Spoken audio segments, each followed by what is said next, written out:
Hey guys, welcome to Supreme Tennis. Now today we're going to be talking about the most commonly used shot in tennis, which is of course the forehand. It's the preferred ground stroke for most of us players out there, so we want to be able to make the most of it in terms of being aggressive, attacking and build the point, or maybe even try and finish the point with that forehand. And we're going to be discussing mainly 3 useful tips that you can apply to the shape of your forehand to make it that much more effective. And a good bonus is it's going to make your forehand look that much more pleasing to the eye. It's going to be a bit cleaner and just look a bit sharper. So let's go straight into tip number 1. So the first thing I want you to do, as soon as you see that ball coming to your forehand side, let's say you're in your ready position here, I want you to keep hold of the throat of the racket with your non-hitting hand. So in my case, my left hand. So as soon as I see that ball coming, what I'm going to do is keep hold of the throat. And as you can see, naturally it gets me to turn my shoulders and coil my hips a lot more effectively.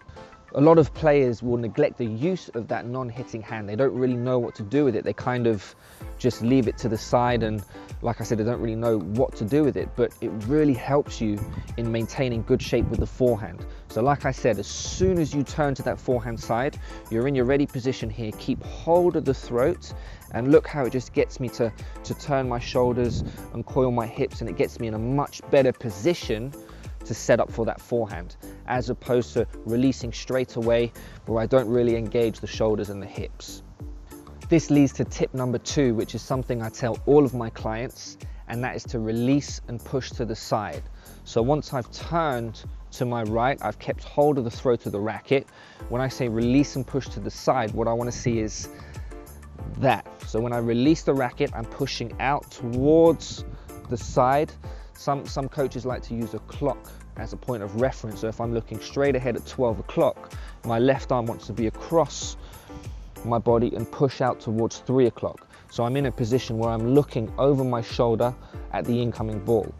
Now, a common mistake that players do at this point is they release and push in front of them, which releases my hip too early, and I waste all of that energy and rotation and momentum too soon, and I don't time it at the moment of impact.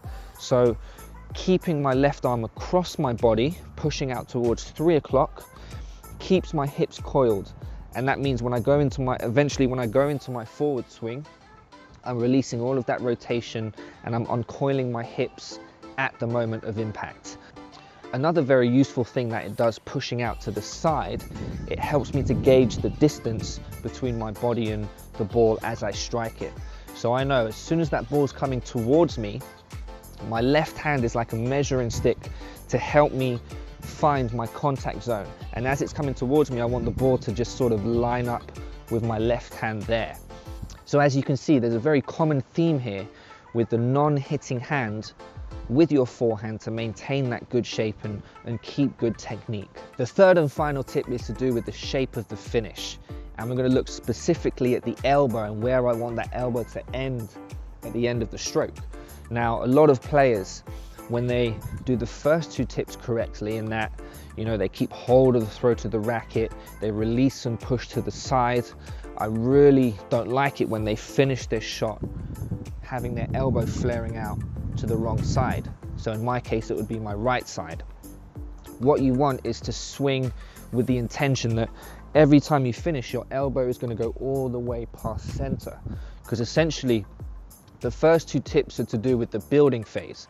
Okay, so I keep hold of the throat, I've coiled my hips, my shoulders are turned, I release and I push, I find my contact area.